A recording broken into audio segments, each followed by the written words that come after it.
Logan Paul's public perception has gotten so bad that he's currently losing a beef with a Minecraft YouTuber. Geez, you know it's bad when a group of autistic iPad kids don't want to eat your processed food. There's not even a single vegetable in here. They should love this slop. In a bid to drum up some good publicity for once and help those in need, Logan Paul and KSI sent a shipment of Prime to those affected by the floods in North Carolina. Yep, trust those two to find out the only way to make a hurricane worse. Oh no, my wife is missing and I lost the house. But at least I've got what really matters. Electrolytes. Now, in response to TommyInnit's criticism, Logan is leaking private messages of Tommy being nice and Logan ignoring him. This marks the first time in history that a YouTuber has ever gotten in trouble for not messaging a 16-year-old. I'm Lewis Spears. Welcome back to lewreview. Like, subscribe, and let's break it down. You know, because we have chocolate, we have drinks, we have little YouTubers, baby photos on USB sticks, but where do we go from here? Vapely. Vapely is an all-new way to make fans feel good. All right, welcome back to another episode of What Are the Millionaire YouTubers Whinging About Today? Well, somehow this Lunchly drama is still going on, but it's unfolding in a very chaotic way. I'm going to do my best to explain it to you, mainly because we've got a new challenger stepping into the ring. Welcome to the battle, TommyInnit. That's right, this massively popular multi-millionaire 19-year-old Minecraft YouTuber, TommyInnit, is stepping into the ring to dunk on Logan Paul while he's defenseless raising his just-born baby by trashing him, KSI, and MrBeast for releasing their new product Lunchly in this video. Were the popular kids at school the best ones? No, they were all pricks. Are the best movies the most popular ones? No, really? No. Are the best YouTubers the most popular ones? Fuck no, they're not. Down TDM is, all right? Yeah, that's rough, dude, because if you look less cool than a Minecraft YouTuber, it's fucking over for you, all right? You merchandised way too close to the sun. We made a better-for-you vape that tastes better. So why would we not overtake these vapes eventually? And I'm going to come back to this video that Tommy made because this whole thing has exploded on Twitter and he is talking about something I feel very passionate about, which is YouTube versus stand-up comedy. I'm a stand-up comedian. I've been doing it for over 10 years now and Tommy's just started. So we'll get into that later. But now we got to focus on the Twitter blowout that's happened from this little mention in Tommy's video. Side note, I don't know what to do with this wall. Okay, can you please comment what I should do with the wall? Do I paint it? You know, I'm not happy with the white. I was going to paint it black, but then it's going to look too much like this. Like, I love this shot. This shot looks awesome. I really think it's cool. It's pretty much finished. But this shot, I don't know. Wallpaper, paint it, put curtains up, make it look like brick. What do you think? Comment below. For real, I need some suggestions. YouTube as a platform has a general, like, consistent theme to it now. In a way it never had before. You seem to open your video with a bang! You ask your viewers to stay, and then you pray they don't get bored. So Tommy puts this video out complaining about how YouTube has become too corporate, focused on views and money, and everyone, of course, starts yelling at MrBeast for this, because he's kind of seen as the avatar of this hyper-retention edited style of content. Tommy, of course, has never done anything like that, has he? I spent $30 on a mouse that has a built-in auto-clicker, so I could cheat in Minecraft. Logan Paul cops some flack, KSI cops some flack, and then Tommy drops this on Twitter. It's a screenshot of one of Logan Paul's podcast episodes where he's promoting Prime and right after talking about the Gaza conflict. And Tommy says, right, I'm done. That's the most YouTuber shit ever. All right, so it's time to talk about the most horrific humanitarian crises of our time, but also, how good's Prime, brother? So this tweet at a first glance got 316,000 likes because it makes Logan Paul look like an evil capitalist monster pig for promoting Prime during a discussion about the Gaza conflict. But I had a look at the podcast that this was from to kind of see what was actually said, and it paints a very different picture. This screenshot that TommyInnit took was from a podcast that the Impulsive guys did with Donald Trump, a presidential hopeful, a guy who could be the next president of America. He was a great arms dealer. For the basketball player that wouldn't stand up during the national anthem, she thought that was a good time to tie her sneakers. And I think that it's actually very brave of them to talk about the Israel-Palestine conflict with this guy, and obviously hugely important but they're copping flack for it. Could you imagine how much worse things would be if they had Trump on and didn't talk about this? It's kind of like a damned if you do, damned if you don't situation. I'm sure they're contractually obliged to promote Prime in every single podcast. I don't think it was the wisest decision to put it straight after the topic of conversation, but I think that they should actually be commended for talking about this with a hopeful president, because it's a very important issue that everyone in the world really cares about. So we should know what he thinks, right? Am I crazy? The Gaza situation has been horrible. Big news over the past year or so. The United States has always been, and you were always a staunch ally of Israel. Has your sentiment on Netanyahu or on his regime changed at all in light of any of the events of the past 6 months? No. Now, obviously, there are a lot of moral failings with Logan Paul, but I think it's a little bit unfair of Tommy to post this screenshot with no context, because it makes it look like Logan Paul got a hopeful president on his show to talk about Gaza just so he could do this. Mr. President, with Israel restricting the water supply to Gaza, obviously, there will be a lot of Palestinians in desperate need of hydration. Do you think it's possible that we could solve this issue? Every single news station in the world is monetized. Every single streamer talking about Israel-Palestine has their subs enabled and ads and stuff. Money makes these conversations possible. Obviously, it can completely corrupt conversations, and, you know, money can influence you to omit details or make up lies and shit like that. But I don't think it's a problem at all that these guys got a hopeful president on their show and asked him about this war. In fact, I think that's a good thing. Although it does have me thinking, do you reckon when World War II was happening and radio shows were a big deal, they were promoting their drinks while talking about it? With German troops moving into France now, we've received some shocking news via telegram that labor camps are popping up all over Europe. Well, you know what they say about hard labor, boys. You'll work up a hard-earned thirst. Quench yours now with the new formula of Coca-Cola. Now with slightly less cocaine. I don't want to stand up here and like defend these guys, but, well, I'm going to. I feel like maybe, and this is someone who made 2 videos, now 3, about this stuff. I feel like maybe we're going a little bit too hard with the criticism. Like, they made a terrible lunch product, and that sucks, but they're not like evil. Like, it's cool that they sent Prime to victims of this hurricane. That's great. You know, any sort of hydration drink is a good thing that is needed during disaster relief. That's a great bit of actual material charity that helps people. That's good. It's good that they talk to Donald Trump about this war. That's a good thing. Young people will become informed about what Trump thinks about this thing, and they will vote accordingly. That's a good thing. However, I don't want to encourage these people too much, you know? Like, the last thing I want to see is Logan Paul, KSI, and MrBeast airdropping lunchly meal kits on African nations experiencing famine. God, the last thing someone who hasn't eaten for 6 months needs is a processed pizza product. That'd fucking finish them off for sure. Anyway, back to Twitter. Logan has responded to Tommy, but in a very reserved way. I assume because he's still busy with his newborn child, right? I imagine that his girl gave him like one opportunity to promote one thing during the birth, and it was Lunchly, and that was really pushing it. She was like, you know, you can bring the Lunchly box in to take photos during the birth, but that's it. I don't want any live streams. I don't want to see you on TikTok with a virtual cowboy hat saying thanks for the galaxy while I'm herniating my uterus out my ass, all right? I don't want to see that. One box of Lunchly, and then you got to stop work. Now, when she's experiencing the joys and stresses of motherhood, Logan Paul has to look at her and be like, hey, baby, can I get on Twitter and have an argument with a 19-year-old Minecraft kid? It's pretty important. Poor Logan. It's not fair, man. It's not a fair fight. Logan replies to this tweet with a screenshot of Tommy texting him in all caps incessantly about a year ago.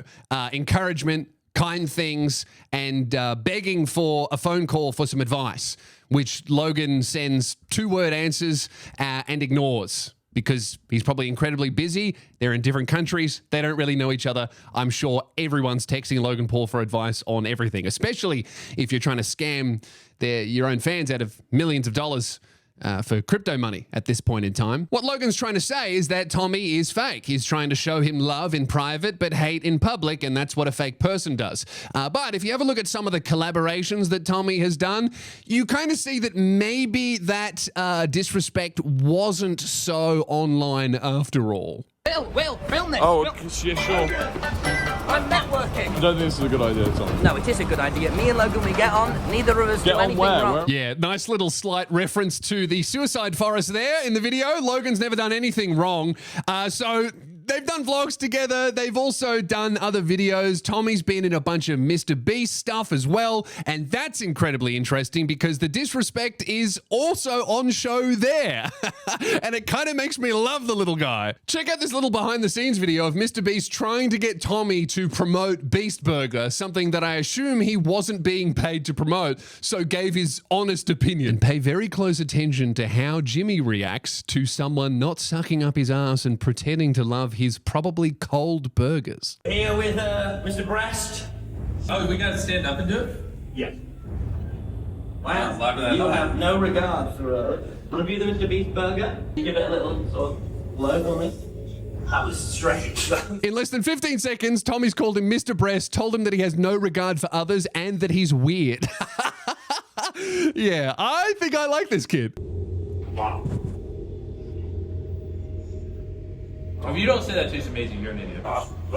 I love Jimmy threatening Tommy immediately as soon as Jimmy doesn't go, oh my God, it's the best burger ever. Jimmy's like, if you don't say it's good, you will never be in a hide and seek video ever again. If you don't say my burger is the best burger you've ever had in your life, you will never see the trending page again. If you don't say that my burger is tastier than the breast milk of the gods themselves, you will never win $1 million by holding your hand on a Lamborghini for 24 hours.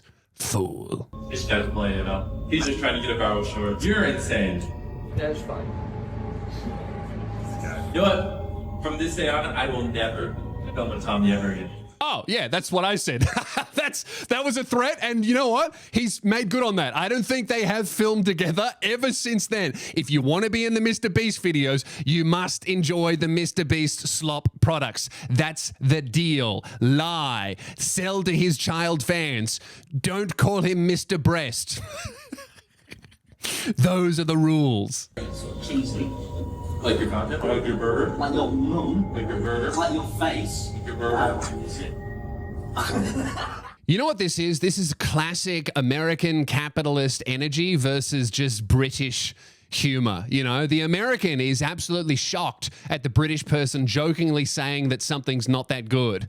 But the British person is shocked that the American is saying that something that they've made is good. This is just a mismatch of cultures here. Tommy's trying to tell a joke. MrBeast can barely hold eye contact for a conversation. They don't understand each other. They're speaking different autistic languages. What do you think? Yeah. You know what, Jimmy? Best burger you've ever had? It is a 6.5 out of 10, baby. You forgot a couple. What do you not like about it? It's nice. No, it's a great. It's the greatest burger you've ever had. No, but I like. What do you not like about it? I like that it's free. I mean, look, Jimmy, if you want people to review your burger without the honesty, you're going to have to pay them for that. Like, I'm sure this kid is worth tens of thousands of dollars per sponsored ad read. He's not going to say it's the best burger he's ever had for a shot at being in a MrBeast short that will never get posted because he called you Mr. Breast. Like, you got to pay for that, dude. Another good example of MrBeast losing it at someone not giving them a perfect 10 for one of his products was when he collaborated with Keith Lee, the biggest TikTok food reviewer on that platform, to review Feastables, his chocolate. I'm gonna be completely honest, totally not biased, because if it sells more, I make more money. I'm gonna be honest, and I hope Jimmy is sitting next to me and not getting his feelings hurt. Pay attention to the expression on Jimmy's face when he realizes that Keith Lee isn't going to climax because he had one of his chockies. We'll start with milk chocolate. It's a little too sweet. I'll live with that. It's not bad. It is a lot sweeter than what I would like, though. 7 out of 10. I'll take it. Yeah. We're still figuring it out. That's a good start. A good start. All right, here, I got it. Here. All right, this is... He's already fuming. Dude, a 7 from a professional food reviewer is a great score. If I got a 7 from a historically known to be harsh comedy critic, I would be like, oh, that's pretty good. A 7, that's like really high. That's way above average. That's a 7. That's awesome. Especially from Keith Lee, who's known to be quite harsh and has to be very honest. That's great. This is the one you believe in. Yes. Not crazy, Jamie. No? You don't like Crunch Bars? I do like Crunch Bars, but again, it's too sweet. Let me try this. Maybe these are defective. Oh my God, this tastes good to me. Dude, the fucking twitches of rage in Jimmy because he's getting an honest opinion from a food reviewer. Could you imagine if Keith like threw away his reputation by giving all three of these chocolates a 10? People would stop trusting his opinion on chocolate. Like, I can't tell you that a MrBeast video is funny because then you're going to be like, well, Lewis Spears doesn't know what funny is. I'm not going to buy a ticket to his show. You know, you can't do that to your own reputation. You can't even pay for a good review from Keith Lee. He simply will not do it because he values his reputation more than money. Clearly, because he's not giving MrBeast what he wants. I rate this a 10 out of 10. I give this an 11 out of 10. 7.2 out of 10. This is amazing. Those are great. 7, 7.2, 7.8. You should be happy with that. But MrBeast looks like he's about to chop this dude's head off. He looks like the next video he makes is going to be, welcome back to the channel, guys. Today, we're chopping Keith Lee's head off and then reanimating him to bring him back to life so we can do it again 1,000 times. Anyway, back to Twitter. We've got Tommy's response to Logan showing off these private messages of Tommy sucking up to him in private but being mean to him in public. Tommy says this: if the same week I had a daughter, I also lost a beef with TommyInnit, I would kill myself. All right, that's it. I'm sold. I am a TommyInnit fan. I didn't know who this kid was. I love him. Good on ya. That's funny. 300,000 likes. Well deserved. Logan responds to this by releasing more messages of Tommy reaching out to him, trying to collaborate, asking for advice, being very over the top nice to him in private, and says, Tommy is lashing out because I've been neglecting him. Sorry, I didn't chill with you, buddy. Tommy responds to this by saying, why do you keep posting private messages of me being kind to you? Are you stupid? 471,000 likes. Geez, Minecraft Twitter is undefeated. Hey, like they're rivaling K-pop Twitter with these numbers. It's just blind fealty no matter what. Now, here's where I'm going to push back on these Minecraft fans and Tommy himself. As funny as it is, I do find it kind of confusing that you are unhappy with Logan Paul now, right, over the Lunchley thing. Because if you look at the dates on some of these messages, some of these collabs, and when Tommy's been on the Impulsive podcast, this was all happening right in the middle of Logan's Crypto Zoo scam, where his fans were scammed out of millions of dollars. This was right after the Suicide Forest thing, where Logan did that. Like, what is it about the Lunchley controversy, trying to sell meal kits to kids, that comes off as, like, worse than anything else that he's done? So either Tommy really did used to respect this guy, which is weird to lose respect for him because he tried to make a bad product for kids and not all the other shit that he's done, or Tommy has just been manipulating this guy from day one to collaborate with him, to take the piss out of him to his face, you know, publicly on YouTube and on his podcast, which if you look at the comments of the podcast and the vlog they did, that seems to be the vibe. Tommy was just taking the piss out of him and he didn't really realize until it was released. And if that's true, why would Logan respond to your messages and give you advice if the last time you saw him, you just, you know, called him bald and referenced a suicide forest thing and got on the podcast and took the piss out of him and, you know, worked with his business partner and told him his chocolate was shit? Like, I wouldn't respond to your text messages either, dude.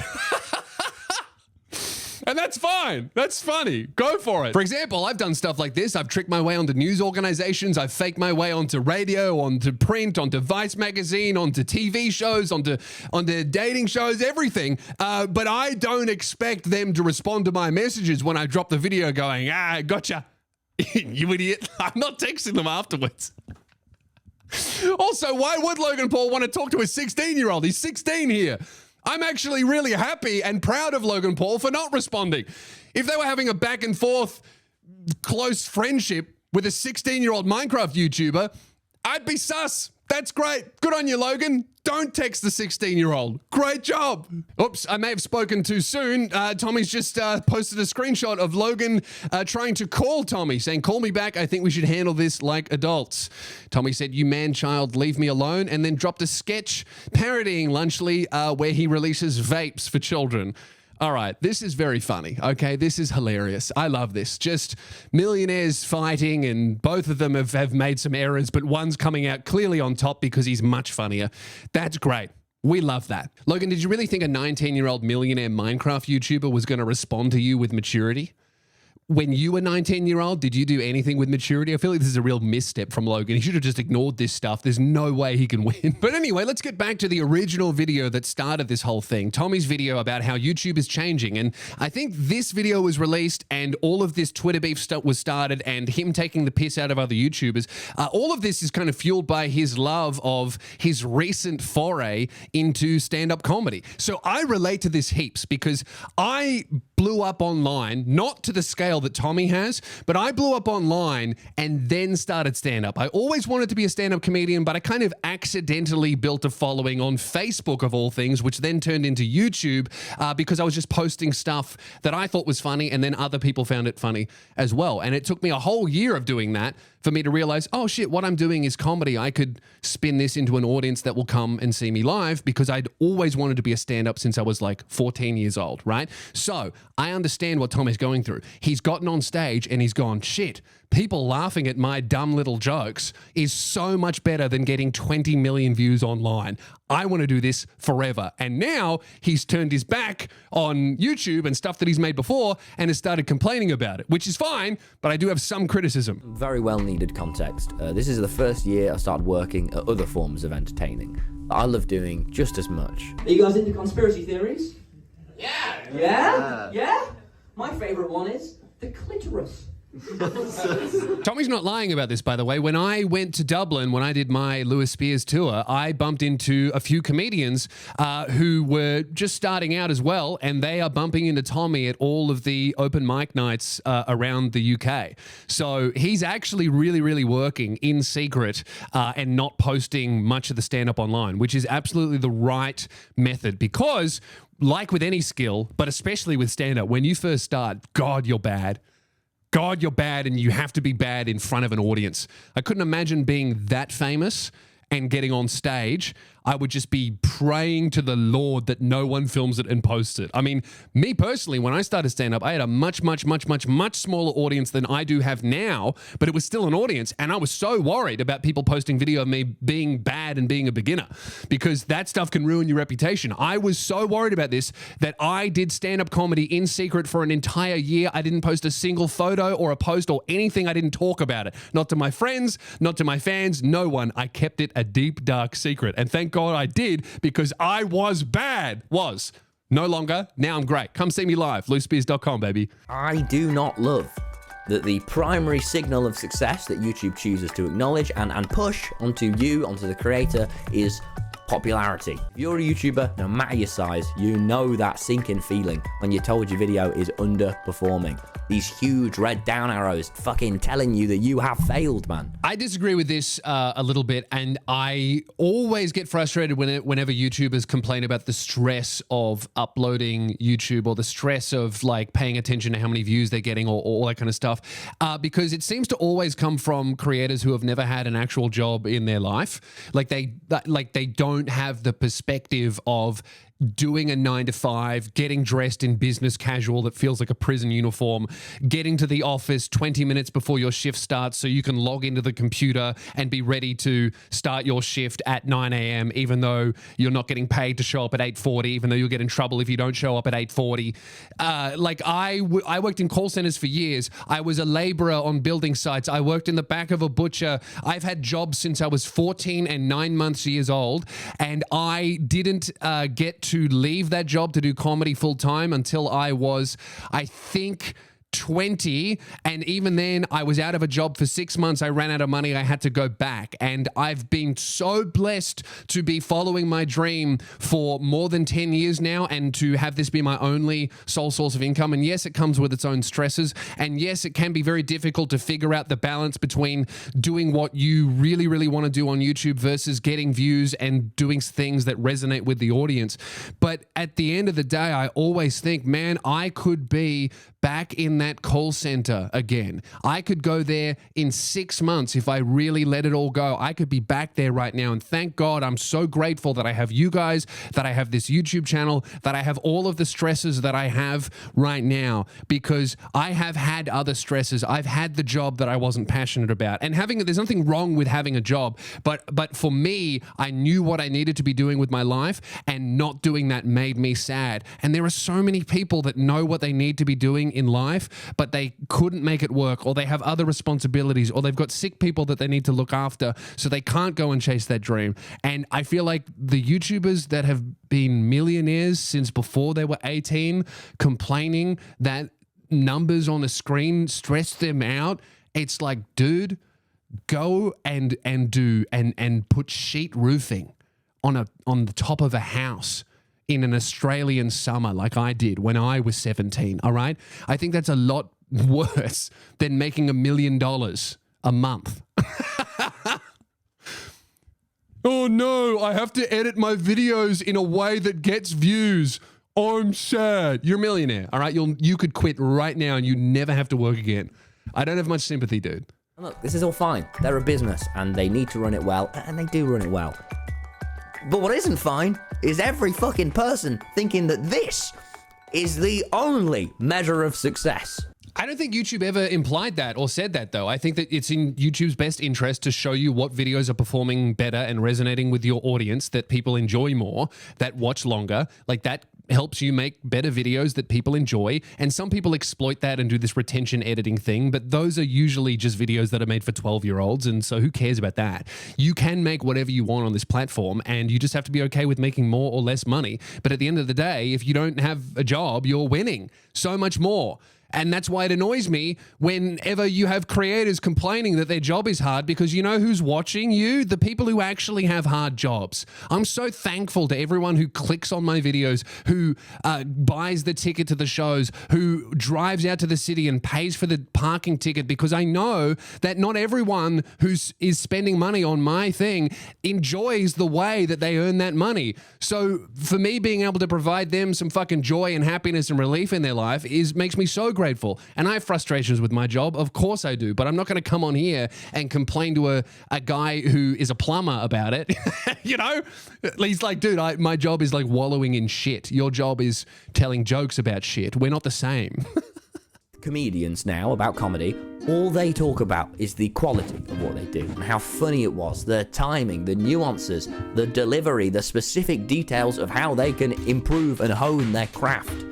And when I chat with YouTubers, from the majority of my experience, all they talk about is how they can have another banger, how they can get more of this attention. This is true. This is actually very, very true. And it's sad, and I don't think it's YouTube's fault, okay? I think that it's the human brain's inability to comprehend numbers on a screen. Like, the difference between me getting 2 million views on this video. Let's say this video goes crazy viral. I get 2 million views. I make $15,000 in ad revenue. I get a bunch of subscribers. I sell a bunch of tickets. That, at the end of the day, is like cool. I'm like, oh, wow, that's cool. But the feeling of me getting 2 million views here, going viral, versus me going down to an open mic in a dungeon and doing kind of okay to an audience of 15 people that don't really want comedy to be on. They would rather be drinking with their friends and talking with each other, but I'm interrupting their night. The feeling of making them laugh, it doesn't even compare, all right? And I'm getting paid no money. I'm not making anything out of it other than that feeling of my joke worked. It was better than last time. They enjoyed it. And I think it's just because it's tangible. Like, I can see the reaction. If I get 2 million views on this video, I won't. But that's the hypothetical situation, the imaginary scenario. Maybe I'm manifesting. That's what I want. What I'm saying is, if I get 1 million views on something, even 1 million views on like a stand-up clip, I'm so excited by that, and that's awesome. But like, I can't feel it. It's not in the real world. My brain struggles to comprehend like that. Like, I love reading your comments and I love seeing number go up, but it is so much less real than 20 people at an open mic night. So I think that what YouTubers are really missing actually is not that they care too much about YouTube is that they don't care about anything else. They don't leave the house. Like most YouTubers who only do YouTube as a job, especially the ones that have never had a job in their life, they just sit on Discord calls 24/7 talking to other YouTubers. They don't go outside. They don't play sport. They don't hit the gym. They don't paint. They don't read. They don't do anything. They just sit there and they look at Twitter waiting for the next controversy so that they can make a video, or they look at their analytics trying to hack the retention of their next video, and that's all they care about. And then if that's the only thing you care about and you release it and your brain can't comprehend the internet because we're just not wired evolutionarily to appreciate text versus face-to-face, it just means you have a kind of lack of meaning in your life that's meaningful. But that's the same of any job where someone works themselves to death. Lawyers do this, accountants do this. You need a hobby. You need an interest that you're not trying to monetize. That, I think, is the real problem with YouTube. And it's not a problem with YouTube, it's a problem with YouTubers. If you only care about the internet, you're probably going to be sad. It's led to a lot of hours of anxious train rides and panicked discussions with my friends about how to get that next banger, and generally had a pretty negative effect on my little head. Did you get that on camera? Like, Yeah, I did. I mean, mate, to go into a little bit more personal detail here, dude, during the lockdown, I checked my sub count first thing every morning, and if it was under 10,000 that day, I feel sad. There was one point where if my video got only a mere 5 million views in the day, instead of 8 million, there'd be huge red down arrows in my dashboard, and I'd feel shit. Yeah, dude, that's awful. That's so terrible. I feel so sorry for you for making $20 million during the lockdown, all right, while everyone else couldn't go to work. They lost their houses and their homes and their relatives, and you didn't get enough views, and that stressed you out. Do you know what I did during lockdown? I dyed my hair blue, and I got so sick because it delayed surgeries that I desperately needed that I couldn't even really upload anymore. And I moved to Tasmania because 200 days trapped in my house in Melbourne sent me so insane that I needed to leave to save my own life.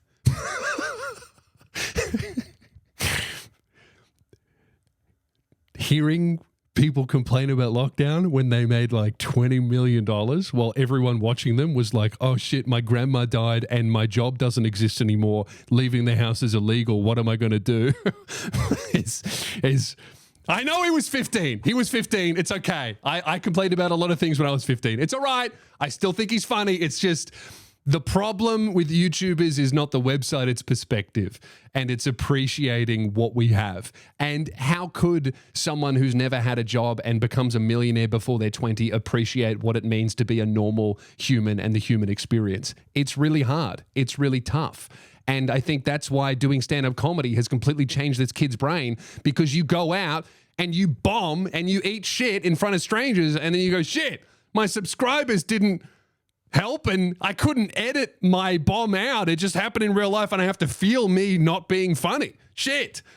And it makes you a more full human, and that's beautiful, and I'm happy for him. But it's not YouTube's fault. It's a climb to a mountaintop that never stops, and if you do reach the peak, there only lies depression. And then the video ends on a more positive note where he says that YouTube is amazing and it's whatever you make it. But that's also something that that you're allowed to say when you've made $20 million during lockdown when no one else could work. You know what I mean? Like that's the privilege of a YouTube creator who's made their money. There are so many people that are like my size and smaller that if they don't do YouTube like a job, they won't be able to pay their rent and feed their kids.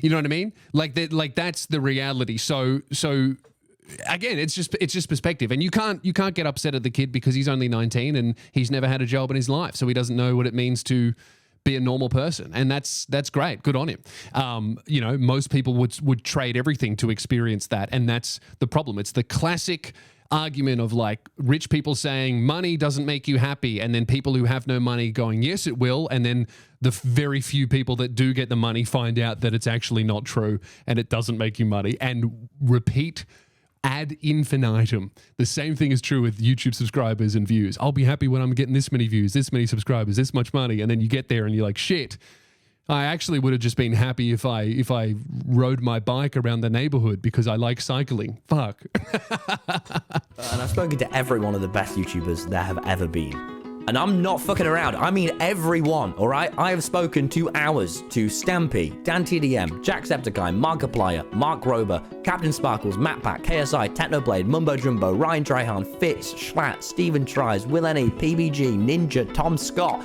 and many more. By many more, he means Lewis Spears. He was talking about Lewis Spears. Me and him had a great... And to any YouTubers watching this, maybe feeling a little lost, just remember why you started this, man. Go back and watch your old videos. Remember why you did this in the first place. And once you found that soul, that essence, that life that radiates from those first videos of yours, you'll know what to do with it. Yep, that's it. I agree wholeheartedly with Tommy. You just got to do what you enjoy doing and do it as well as you can, and you have to figure out a way to make that digestible and enjoyable for a YouTube audience. I'm a stand-up comedian. I love telling jokes, so I've turned my entire set into something that kind of looks like a stage. I'm holding the microphone that I use on tour. I've got the mic stand that I tell venues to have at the venue when I go there, and I try to write as many jokes for these things, and it's resonating. People are enjoying it. They're saying that it's refreshing and creative and very different to other commentary channels and stuff like that. So I'm using YouTube as a vessel to get as many jokes out as possible and to attract people that would like to come and see me live.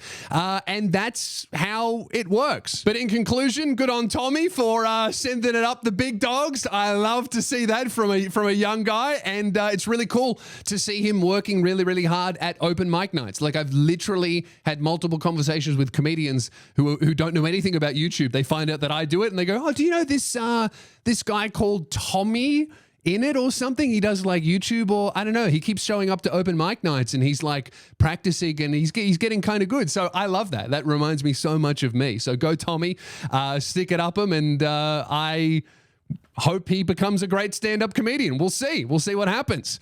And yeah, that's where I'm going to leave it. Thank you very much. Like, subscribe, leave a comment. What should I paint my wall or wallpaper or whatever? I genuinely need some suggestions. Thank you. Talk soon. Subscribe. I'm Lewis Spears. See ya.